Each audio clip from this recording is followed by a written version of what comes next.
In a world where we're bombarded with the noise of what it means to stand out, to be seen, and to be heard, it's easy to forget the profound power of silence. The ancient Stoics had it right all along. They understood the strength that lies in stillness, the kind of strength that draws people in without a single word being spoken. Imagine walking into a room and, without trying, becoming the focal point, not because you're the loudest, but because you carry a presence so captivating that it's as if you're speaking volumes without saying anything at all. This isn't just the stuff of legends or ancient philosophy. It's a reality you can achieve today. We're diving deep into the essence of silent attraction, guided by the timeless wisdom of Stoicism. It's about more than just making an entrance. It's about leaving a lasting impression that feels as natural as breathing. So, if you've ever felt overshadowed in a world that can't stop talking, this is your moment to learn how to let your silence speak louder than words. As Seneca said, silence is a lesson learned from the many sufferings of life. Let's unravel the secrets to becoming effortlessly magnetic, to turning heads without trying, all by harnessing the ancient art of Stoic charm. If you appreciate the journey we're embarking on together, exploring the depths of silence and wisdom, do me a simple, free favor by hitting that subscribe button. And remember, if you've ever felt like you're different from the majority, this message is tailored for you. So, make sure not to skip any part of the video. Habit number 1, be you. How often do we mask our thoughts, mute our interests, or even alter our opinions just to blend in? We've all been there, but Stoicism nudges us gently back to our authentic path. As Marcus Aurelius said, the happiness of your life depends upon the quality of your thoughts. Stoicism tells us that the most magnetic, attractive quality we possess is our authenticity. When you are true to yourself, you're in harmony with your nature, and this harmony resonates deeply with those around you. It's like sending out a signal that says, "This is me, unfiltered, unapologetic, and real." And believe me, that kind of truth is magnetic. But let's break it down further. Being you means embracing your quirks, your passions, your vulnerabilities. As Epictetus said, first say to yourself what you would be, and then do what you have to do. It means standing firm in your beliefs, even when the world tries to sway you otherwise. It's about finding comfort in your own skin, knowing that your genuine expression is your greatest asset. Remember, the Stoics valued virtue above all: wisdom, courage, justice, and temperance. Living by these virtues, being guided by your inner moral compass, makes you not just attractive to others, but also brings you closer to personal tranquility and happiness. So, how do you start embracing the power of being you? As Seneca said, it is not the man who has too little, but the man who craves more, that is poor. It begins with a little introspection. Take time to understand your values, passions, and boundaries. Reflect on what makes you feel alive, what drives you, and how you can align your actions with your true self. Then, take the brave step of expressing that true self to the world. It's not about being perfect or pleasing everyone. It's about being real, being consistent in your words and actions, and showing up as the authentic you every single day. The Stoic philosopher Marcus Aurelius once said, "Waste no more time arguing about what a good man should be. Be one." In the context of our discussion, replace man with person, and the message remains just as powerful. Don't spend your life pondering over what makes someone attractive or likable. Embrace your authenticity, live by your virtues, and let your genuine self shine. That's the power of being you. And trust me, in a world that often values conformity, your authenticity is your superpower. It's what makes you silently attractive, drawing people towards you in the most effortless and profound way. Habit number 2, style with substance. The way we present ourselves to the world, it speaks volumes, telling a story without uttering a single word. As Seneca said, "A great mind becomes a great fortune." Stoicism doesn't preach about renouncing material possessions or ignoring our appearance. Instead, it guides us toward living with intention, including how we express ourselves through our style. Stoicism teaches us the value of authenticity and simplicity, urging us to focus on what truly matters. When it comes to style, this doesn't mean adhering to a minimalist aesthetic or foregoing fashion altogether. As Epictetus said, "Know first who you are, and then adorn yourself accordingly. It means choosing clothes that resonate with our true selves, garments that reflect our personality, values, and the roles we play in life. It's about making deliberate choices that harmonize with our inner essence, rather than mindlessly following every fleeting trend. Think about it. When you wear something that feels right, something that screams you, how do you feel? Confident, comfortable, maybe even a bit invincible. As Marcus Aurelius said, you have power over your mind, not outside events. Realize this, and you will find strength. That's because aligning your external appearance with your internal world amplifies your authenticity. It makes you stand out, not because you're flashy or extravagant, but because you're radiating a sense of self that's uniquely yours. But style goes beyond just clothes. It encompasses your entire aesthetic, from the way you wear your hair to the accessories that become extensions of your persona. Each choice is a brushstroke in the masterpiece that is you. Stoicism encourages us to make these choices consciously, to ensure they're adding value, not just noise. So, how do we apply Stoic wisdom to our style? As Seneca said, the one who puts the finishing touches on their life each day is never short of time. Start by asking yourself what each piece in your wardrobe says about you. Does it align with your values? Does it reflect who you are or who you aspire to be? The goal isn't to impress others, but to express your true self in a way that's genuine and enforced. Remember, your style isn't static.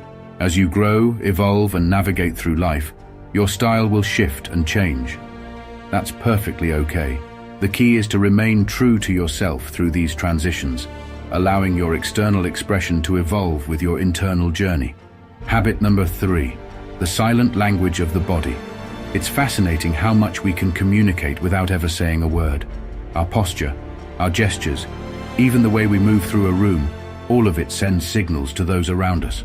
As Epictetus said, the key is to keep company only with people who uplift you, whose presence calls forth your best. Stoicism, at its core, teaches us about control and awareness, not just of our minds, but also of our bodies. It's about understanding that our external expressions are reflections of our internal states. So, when we talk about body language from a Stoic perspective, it's not just about manipulating our gestures to appear a certain way. As Marcus Aurelius said, the soul becomes dyed with the color of its thoughts. It's about aligning our outer movements with our inner virtues and intentions. It's about integrity and coherence between what we feel and what we show. Consider the simple act of maintaining good posture. It's not just about looking confident. It's a physical manifestation of self-respect and personal dignity, qualities highly esteemed in Stoicism. As Seneca said, we should every night call ourselves to an account. What infirmity have I mastered today? What passions are opposed? What temptation resisted? What virtue acquired? When you stand tall, with your shoulders back and head held high, you're not just telling the world that you're confident. You're telling yourself that you're worthy of respect. This self-assured stance naturally draws people towards you, creating an aura of approachability and trustworthiness. But it doesn't stop at posture. The subtleties of our facial expressions, the warmth of our smile, the sincerity in our eye contact, all these elements of body language are deeply communicative. They have the power to bridge gaps, to make others feel seen and understood without a word being spoken. A genuine smile, for instance, can disarm the most guarded heart, while sincere eye contact can forge a connection that feels as deep as any conversation. As Epictetus said, it's not what happens to you, but how you react to it that matters. Stoicism encourages us to be present and mindful in every moment, and this extends to our body language. Being truly present means being aware of how we're physically engaging with those around us. It's about ensuring our body language reflects our genuine feelings and intentions, whether it's showing empathy, openness, or simply a readiness to engage. This mindful approach to non-verbal communication invites genuine interactions and relationships built on a foundation of trust and respect. So, how can we apply Stoic principles to master the art of body language? As Marcus Aurelius said, you have power over your mind, not outside events. Realize this, and you will find strength. It starts with self-awareness. Take the time to observe your own non-verbal cues. Are you truly present in your interactions? Or are you closed off, perhaps without even realizing it? Are your gestures open and inviting, or do they erect barriers between you and others? Practice being in the moment, fully attentive to the person you're engaging with. Let your body language flow from a place of sincerity and intention. Habit number 4, the subtle scent of sophistication. It's amazing how a single fragrance can transport us back in time, evoke emotions, or even shape our perception of someone. As Seneca said, time discovers truth. It's more than just choosing a perfume or cologne. It's about selecting a scent that becomes an integral part of your identity, one that leaves a lasting impression without a single word needing to be exchanged. Stoicism teaches us the importance of intentionality in all aspects of life, including the seemingly mundane choice of a fragrance. As Marcus Aurelius said, "Perfection of character is this, to live each day as if it were your last, without frenzy, without apathy, without pretense." It's about selecting a scent that aligns with who you are and the impression you wish to leave on the world, rather than succumbing to the latest trends or the most expensive brand. Scent is a form of non-verbal communication that, when chosen thoughtfully, reflects your inner self and values. A signature scent is not just an accessory, it's a personal statement, a subtle yet powerful way of expressing your uniqueness. As Epictetus said, "It is impossible for a man to learn what he thinks he already knows." Think about it. Just as Stoics believe in the significance of our actions and words reflecting our inner virtues, a carefully chosen fragrance can serve as a reflection of your personality, mood, and even your aspirations. It's an olfactory fingerprint that says, "This is me," creating a sensory memory in the minds and noses of those you meet. Choosing this scent requires mindfulness. It involves understanding not just the fragrances you're drawn to, but also how they blend with your natural body chemistry, the environments you frequent, and the message you want to convey. Do you want to evoke a sense of calm and reliability? Perhaps a clean, fresh scent? Or maybe you wish to be remembered as bold and adventurous? Then, something with spicy or woody notes might be your call. As Seneca said, "A gem cannot be polished without friction, nor a man perfected without trials." The key here is coherence, ensuring that your scent choice is an extension of your personality and values, much like the Stoic principle of living in harmony with one's true nature. Moreover, the Stoic practice of moderation applies here as well. It's not about overwhelming those around you with an intense fragrance, but rather choosing a scent that invites them closer, that whispers rather than shouts. It's a scent that lingers in a room, leaving a subtle yet indelible mark, much like the quiet but profound impact we hope to have on the world through our actions and choices guided by Stoicism. Habit number 5, manners that mesmerize. In an age where digital communication often strips away the nuances of personal interaction, manners offer a bridge back to genuine human connection. As Epictetus said, "Wealth consists not in having great possessions, but in having few wants." But when we talk about manners that mesmerize, we're diving into something deeper than just saying please and thank you. We're exploring how the grace of our interactions can leave a lasting impression, much like the enduring wisdom of Stoicism guides us to act with virtue and respect in all aspects of life. Stoicism, with its focus on virtue, self-control, and empathy, aligns perfectly with the concept of mesmerizing manners. As Marcus Aurelius said, "Waste no more time arguing about what a good man should be. Be one." It's not just about adhering to social protocols for the sake of appearances. It's about embodying respect, kindness, and consideration for others through our actions. This alignment between Stoic principles and our behavior towards others creates a quietly powerful allure. It signals that we're not only mindful of our actions, but deeply respect those we interact with. Consider the impact of genuinely listening when someone speaks, of fully engaging with them without the distraction of our phones or our own thoughts. As Seneca said, "We have 2 ears and 1 mouth so that we can listen twice as much as we speak." This act of presence, a cornerstone of Stoic practice, communicates that we value the person and the moment we're sharing with them. It's a simple yet profound manner that resonates deeply in today's often disengaged society. Moreover, Stoicism teaches us about the importance of empathy, understanding, and sharing the feelings of others. When our manners are infused with genuine empathy, when we're quick to offer a helping hand or a word of support, we're practicing Stoic virtues in the most relatable ways. These acts of kindness and empathy don't just make us more likable. They draw people to us, creating a magnetic pull of warmth and genuine connection. As Epictetus said, "No man is free who is not master of himself." But let's also discuss the subtleties of manners, knowing how to navigate the complexities of social interactions with grace, from the etiquette of dining to the art of conversation.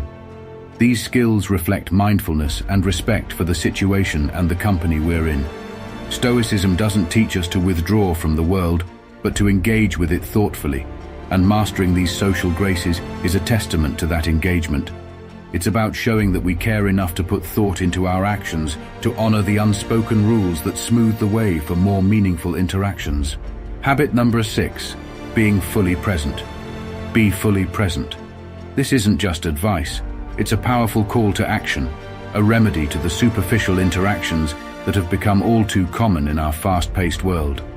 Believe it or not, it ties beautifully into Stoic philosophy, which emphasizes living in the present and appreciating the moment for what it is. As Marcus Aurelius said, "Thou must now at last perceive of what universe thou art a part, and of what administrator of the universe thy existence is an efflux, and that a limit of time is fixed for thee, which if thou dost not use for clearing away the clouds from thy mind, it will go, and thou wilt go, and it will never return." Stoicism teaches us the value of focusing on what we can control and letting go of what we cannot. When we apply this to our interactions with others, it means giving them our full attention, free from the pull of past regrets or future anxieties.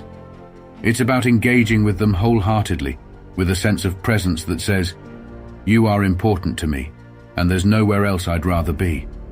This kind of attention is rare and precious, and it can transform even the most mundane interaction into a meaningful connection. As Epictetus said, "It is impossible for a man to learn what he thinks he already knows." Being present involves more than just physically showing up. It requires an active engagement with the here and now, listening not just to respond, but to truly understand. It's the difference between having a conversation with someone who's constantly checking their phone and talking to someone who's completely focused on you, making you feel seen and heard. The latter can leave a lasting impression, creating a sense of warmth and genuineness that's irresistibly attractive. But how do we cultivate this presence in a world that constantly vies for our attention? As Seneca said, "The whole future lies in uncertainty. Live immediately." It starts with mindfulness, the practice of being aware of our thoughts, feelings, and surroundings without judgment. By becoming more mindful, we can catch ourselves when our minds start to wander and gently bring our focus back to the present. Like any skill, mindfulness improves with practice and patience. Moreover, Stoicism encourages us to appreciate the beauty of the present moment and see it as a gift. Every interaction, no matter how brief, is an opportunity to connect, to learn, and to grow. When we approach our interactions with this mindset, we not only enrich our own lives, but also touch the lives of those around us in profound ways. But being present also means being vulnerable, allowing ourselves to be seen and to see others without the shields we often put up. As Marcus Aurelius said, "When you arise in the morning, think of what a privilege it is to be alive, to think, to enjoy, to love." It's about dropping the facade and connecting on a human level, recognizing that at our core, we all seek understanding and connection. This vulnerability, though it may seem daunting, is incredibly powerful. It breaks down barriers and builds trust, laying the foundation for deeper, more meaningful relationships. It's a reminder that sometimes less is more. This concept, deeply rooted in Stoicism's wisdom, teaches us the value of restraint and the power of keeping some things close to our chests. It's not about deceit or secrecy, but about the deliberate choice of what we reveal about ourselves and when. Habit number 7, a touch of mystery. This selective sharing creates an allure that draws people in, eager to learn more about the person behind the curtain. As Seneca said, it is quality rather than quantity that matters. Stoicism, with its emphasis on inner reflection and personal growth, encourages us to focus on developing our character rather than seeking external validation. This philosophy aligns perfectly with cultivating a sense of mystery. By not laying all our cards on the table, we invite others to engage more deeply, to look beyond the surface. It's a subtle invitation to explore, a signal that there's more to us than meets the eye. As Marcus Aurelius said, "Look within. Within is the fountain of good, and it will ever bubble up if thou wilt ever dig." This doesn't mean playing games or constructing a facade. Rather, it's about allowing our complexity and depth to unfold naturally over time. Imagine the difference between a book that gives away the plot in the first few pages and one that weaves a tale you can't put down, revealing its secrets layer by layer. Which one captivates you more? The same principle applies to personal interactions. A touch of mystery can transform a conversation from a mere exchange of information into an intriguing discovery. As Epictetus said, "If you wish to be a writer, write." It makes each interaction with us a chapter in a story that others are eager to continue, creating a magnetic pull toward the depth of our character. But how do we strike the right balance? It begins with mindfulness about what we share and the intention behind it. It's about sharing with purpose, not out of an impulse to fill the silence or because we feel pressured by the oversharing culture. It requires self-control, a virtue extolled by Stoicism, to navigate the fine line between being open and maintaining a touch of mystery. As Seneca said, "It is not the man who has too little, but the man who craves more, that is poor." It's also about valuing the quality of our connections over the quantity, understanding that deeper relationships are built on a foundation of mutual discovery and respect for each other's depth. Furthermore, embracing a touch of mystery reflects respect for our own inner world. It acknowledges that some thoughts, experiences, and dreams are so precious that they gain value when not freely given away. This selective sharing is not about withholding, but about cherishing. It makes the eventual sharing all the more meaningful because it's offered, not demanded. In practicing this Stoic approach to mystery, we also learn to listen more. As Epictetus said, "We have 2 ears and 1 mouth, so that we can listen twice as much as we speak." By being less eager to fill the space with our own stories, we open ourselves to hearing others and truly engaging with their essence. This creates a reciprocal dynamic, a dance of give and take that enriches both sides of the conversation. It fosters a genuine curiosity and connection that can be deeply satisfying. Habit number 8, cultural wisdom. This isn't just about knowing facts or being able to name capitals. It's about understanding the soul of different cultures, appreciating their traditions, their struggles, and their joys. It's a journey of expanding our horizons, guided by the Stoic pursuit of knowledge and the virtue of wisdom, to cultivate a global mindset that celebrates diversity and fosters empathy. Stoicism teaches us the importance of developing an understanding that goes beyond our immediate experiences. As Marcus Aurelius said, "The universe is change. Our life is what our thoughts make it." It encourages us to look outward, to learn from the world around us, and to see the common humanity in all people. In cultivating cultural wisdom, we're doing just that. We're stepping into the shoes of others, exploring the rich tapestry of human culture, and in doing so, we're not only broadening our own perspectives, but also breaking down the barriers that often divide us. Imagine the depth and richness that cultural wisdom adds to our conversations and interactions. As Seneca said, "Travel and change of place impart new vigor to the mind." When we can share a story from a different culture, express understanding, or even say a few words in another language, we're building bridges. We're showing respect for the experiences of others and signaling that we value diversity, not as an abstract concept, but as a lived reality. This doesn't require us to be world travelers or to have an encyclopedic knowledge of every culture. As Epictetus said, "If you want to improve, be content to be thought foolish and stupid." Rather, it's about cultivating curiosity, an open mind, and a genuine interest in learning from the world's myriad ways of life. Moreover, Stoicism's emphasis on self-improvement and personal growth aligns perfectly with the pursuit of cultural wisdom. By exposing ourselves to different worldviews and philosophies, we're not just collecting information. We're challenging our assumptions, confronting our biases, and growing in empathy. We're engaging in a form of self-education that shapes us into more well-rounded, compassionate individuals, capable of engaging with the world in a more meaningful way.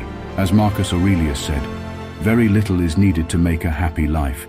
It is all within yourself, in your way of thinking." But how do we cultivate this cultural wisdom? It starts with small, intentional steps, reading books by authors around the world, watching films that offer a window into different lives, and engaging with art and music from diverse cultures. It's about seeking out conversations that broaden our understanding and push us out of our comfort zones. Every cultural encounter, every piece of knowledge gained, adds a layer to our understanding, enriching our perspective and enhancing our ability to connect with others. Habit number 9, the heartbeat of compassion. This isn't just about feeling sorry for someone. It's about truly understanding their experiences, their joys, and their struggles, and connecting with them on a deep emotional level. As Seneca said, "Wherever there is a human being, there is an opportunity for a kindness." Compassion is the bridge that links our hearts, allowing us to see beyond our differences and recognize the shared humanity that binds us all. In the rich tapestry of Stoicism, compassion holds a special place, reflecting the philosophy's core principles of empathy, community, and the interconnectedness of all beings.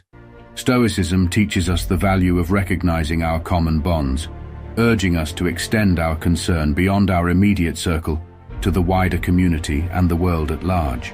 As Marcus Aurelius said, "We are all fellow citizens of one world." It's a call to action, encouraging us to feel deeply and act on those feelings meaningfully. When we approach others with compassion, we're doing more than just offering sympathy. We're offering a part of ourselves, our time, our attention, and our support. This act of giving, of stepping outside ourselves to alleviate the burdens of another, is one of the most magnetic, attractive qualities a person can possess. As Epictetus said, "Man is not worried by real problems so much as by his imagined anxieties about real problems." It draws people to us, creating a warmth and depth in our relationships that is impossible to fabricate. But compassion isn't always easy. It requires us to confront our own discomfort and sit with the pain of others without rushing to offer quick fixes or platitudes. It asks us to listen deeply and understand before seeking to be understood. This level of engagement can be challenging, but it's also incredibly rewarding. As Seneca said, "We should give as we would receive, cheerfully, quickly, and without hesitation, for there is no grace in a benefit that sticks to the fingers." By opening our hearts to the experiences of others, we not only help to lighten their load, but also enrich our own lives, gaining insights and perspectives that we might otherwise have missed. Moreover, compassion fosters a sense of belonging and community in a world that can often feel isolating and divided. Acts of compassion remind us that we are not alone, that we are part of something larger than ourselves. This sense of connection is what many of us crave at a fundamental level, and it's what makes compassion such a powerful tool for building relationships. As Marcus Aurelius said, "Whenever you are about to find fault with someone, ask yourself the following question: what fault of mine most nearly resembles the one I am about to criticize?" When we show genuine concern for the well-being of others, we're laying the foundation for deep, lasting bonds that transcend the superficialities of everyday interaction. Practicing compassion also requires a certain degree of vulnerability. It means opening ourselves up to the possibility of being affected by the suffering of others, of feeling their pain as if it were our own. This vulnerability might seem daunting, but it's also a strength. As Epictetus said, "It is not death or pain that is to be dreaded, but the fear of pain or death." It demonstrates a rare and precious level of emotional openness and authenticity. It shows that we're willing to put aside our ego to connect with others in a raw and real way. This authenticity is magnetic, drawing others to us in a way that surface-level interactions never could. Habit number 10. Laughter, the best medicine. It's often said that laughter is the best medicine, and while it may not cure all ailments, it certainly has the power to transform the atmosphere of a room and the mood of its inhabitants. As Seneca said, "It is more fitting for a man to laugh at life than to lament over it." Laughter, with its infectious nature and ability to lighten even the heaviest of hearts, holds a special kind of magic. At first glance, Stoicism and laughter might seem like unlikely companions, yet Stoicism at its core is about living a good life, finding joy in the present moment, and connecting deeply with others, goals that laughter directly facilitates. The Stoics understood the value of joy and the importance of not taking life too seriously all the time. As Epictetus said, "He is a wise man who does not grieve for the things which he is not, but rejoices for those which he has." They knew that laughter could be a powerful tool for resilience, a way to face the absurdity and challenges of life with a lighter heart. It's in this shared laughter that we find common ground, a reminder that despite our differences, we all share the capacity for joy. Laughter also embodies the Stoic principle of focusing on the present. As Marcus Aurelius said, "Very little is needed to make a happy life. It is all within yourself, in your way of thinking." In a moment of genuine laughter, we're fully engaged in the here and now, free from worries about the past or anxiety about the future. It's a form of mindfulness, a way of fully appreciating the present moment and the joy it can hold. When we laugh, we're not just enjoying a temporary escape from life's difficulties.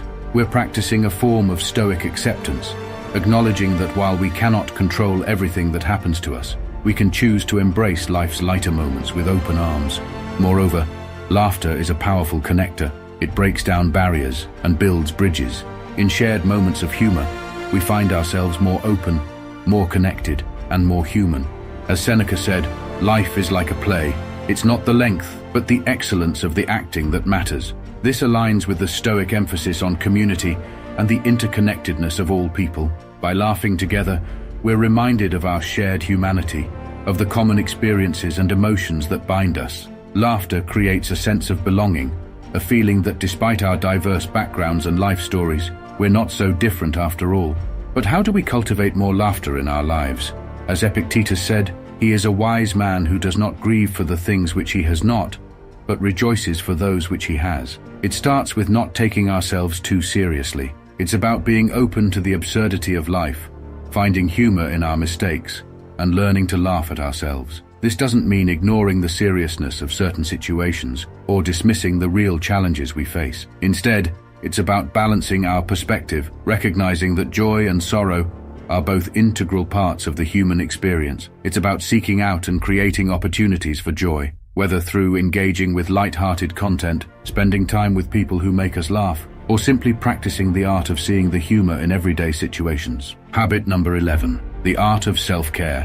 In a world that often pushes us to prioritize everything and everyone above ourselves, there's a quiet yet radical act of rebellion that can profoundly transform our lives: self-care. As Seneca said, "The whole future lies in uncertainty. Live immediately." Self-care goes far beyond the occasional spa day or indulgence in treats. It's about making a deliberate effort to care for our physical, mental, and emotional well-being. Stoicism teaches us the importance of self-mastery and understanding what is within our control. Caring for oneself in this light is not an act of selfishness, but an exercise in recognizing our responsibility to maintain our own well-being. As Epictetus said, "First say to yourself what you would be, and then do what you have to do." The Stoics believed in the value of the self and the significance of ensuring that we are at our best. Why? Because it is only from a place of strength and well-being that we can effectively contribute to the world around us, live in accordance with our values, and fulfill our duties to others. Self-care, from a Stoic perspective, is about showing respect for the gift of life and the body and mind that carry us through it. It's about acknowledging that our capacity to think, feel, and act according to our principles is inherently linked to how well we look after ourselves. This form of self-respect is the foundation upon which we build our interactions with the world. As Marcus Aurelius said, "You have power over your mind, not outside events. Realize this, and you will find strength." When we value ourselves enough to prioritize our health and happiness, we're better equipped to face life's challenges with resilience and wisdom. But self-care in the Stoic sense isn't just about physical health. It's also about cultivating a healthy mind and emotional resilience. It involves practicing mindfulness, engaging in reflective thought, and seeking out activities that enrich us intellectually and spiritually. This holistic approach to self-care ensures that we're not just physically fit, but also emotionally and mentally prepared to engage with the complexities of life in a meaningful way. As Seneca said, "The mind that is anxious about future events is miserable." Moreover, practicing self-care creates a ripple effect. When we're at our best, we can offer more to others. We become more patient, understanding, and present in our relationships. We contribute to our communities with greater enthusiasm and effectiveness. This is the embodiment of the Stoic ideal of living in service to the common good. By taking care of ourselves, we're indirectly taking care of those around us because we're in a better position to offer support, wisdom, and kindness. As Epictetus said, we are not privy to the stories behind people's actions, so we should be patient with others and suspend our judgment of them. So how do we integrate self-care into our daily lives in a way that reflects Stoic values? It starts with simple, intentional actions. Eating nutritious foods that fuel our bodies, engaging in physical activity that strengthens us, ensuring we get enough rest, and setting aside time for reflection and relaxation. It also means setting boundaries to protect our time and energy, saying no when necessary, and prioritizing activities that align with our values and contribute to our growth. Habit number 12. The allure of independence. This concept resonates deeply in a society that often champions self-reliance and personal freedom. As Marcus Aurelius said, very little is needed to make a happy life. It is all within yourself, in your way of thinking. However, when we peel back the layers, we find that the true essence of independence is not about solitude or isolation, but about the strength and confidence that come from knowing you can stand on your own. This strength, a central tenet of Stoicism, is not just about the ability to survive without assistance, but about thriving on your own terms, making decisions aligned with your values, and living a life that is authentically yours. Stoicism, with its emphasis on self-discipline, personal responsibility, and the pursuit of virtue, teaches us that true independence is internal. As Epictetus said, it's not what happens to you, but how you react to it that matters. It's the freedom that comes from mastering your desires, from being in control of your emotions, and from the deep understanding that your happiness and peace of mind come from within, not from external circumstances or the opinions of others. This philosophical approach encourages us to cultivate independence rooted in self-sufficiency, resilience, and the understanding that we have the power to shape our lives according to our principles. The allure of this kind of independence is profound. It's attractive because it represents a person who is not easily swayed by the tides of popular opinion and who does not rely on external validation to feel valued or successful. As Seneca said, "Let us train our minds to desire what the situation demands." This independence manifests in the confidence to make choices that are right for you, even when they go against the grain. It's about having the courage to follow your path, embrace your uniqueness, and live a life that truly reflects who you are. However, embracing independence doesn't mean rejecting the support and companionship of others. On the contrary, Stoicism teaches us the value of community and mutual support. The key is finding the balance between enjoying meaningful connections with others and maintaining the autonomy to pursue your own goals and values. It's about building relationships that respect your independence and encourage your growth, rather than those that constrain or define you. As Marcus Aurelius said, "Reject your sense of injury and the injury itself disappears." Cultivating this sense of independence requires introspection and self-awareness. It involves regularly examining your values, goals, and the motivations behind your actions.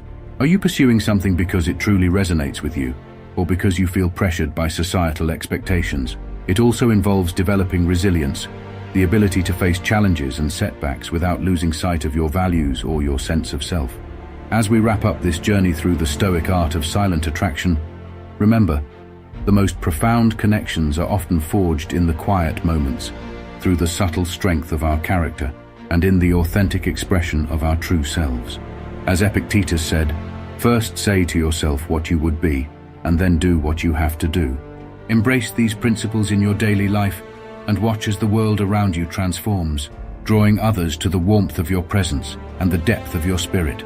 Thank you for joining us on this journey. Your engagement and curiosity are what makes this community so special. If this conversation has sparked a desire for more, I invite you to watch one of the suggested videos on your screen.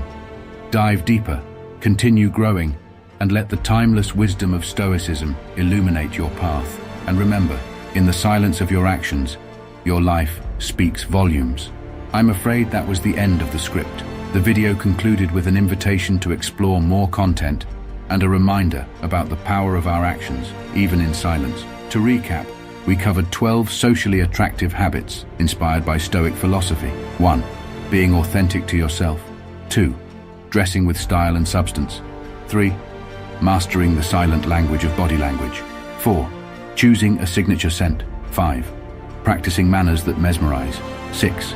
Being fully present in the moment. 7. Cultivating a touch of mystery. 8. Developing cultural wisdom. 9. Leading with compassion. 10. Embracing the power of laughter. 11. Prioritizing self-care. 12. Embodying an alluring independence. Each habit was explored in depth, with practical tips for application and relevant quotes from Stoic philosophers to add wisdom and gravitas. The overarching message was that true attraction comes from within, from the strength of our character, the authenticity of our actions, and the tranquility we radiate when we live in accordance with our values.